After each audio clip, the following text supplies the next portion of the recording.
Now, shifting our focus now to other headlines, it appears gone are the hopes for a swift adoption of a tougher UNSC resolution on North Korea's fifth nuclear test. It's now been almost 2 months. There are also concerns that China and Russia are not only playing a role in stalling the new resolution, but also showing lukewarm attitude towards the level of sanctions. Our foreign affairs correspondent, Kwon Soa. It's now certain that the adoption of a new set of UN Security Council sanctions against North Korea's fifth nuclear test in September will take longer than the previous one, which was imposed 57 days after Pyongyang's fourth nuclear test earlier this year.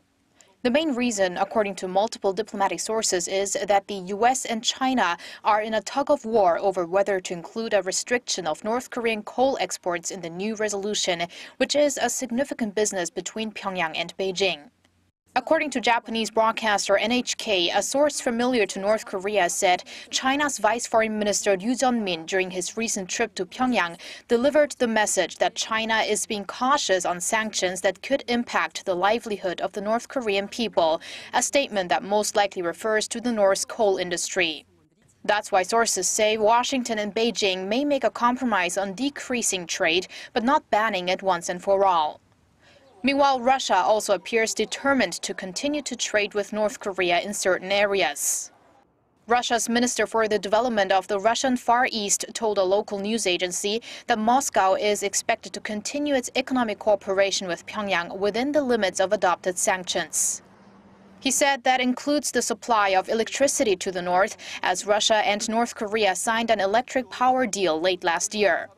That could be of concern to South Korea. We are closely observing all economic cooperations between Russia and North Korea. As for South Korea, the effectiveness of sanctions are important, so we aim to closely cooperate with related countries for a thorough implementation. As China and Russia played a role in delaying the adoption of Resolution 2270 that followed the North's fourth nuclear test, watchers say they may become the culprits for the delay in the next resolution too. Kwon Soa, Arirang News.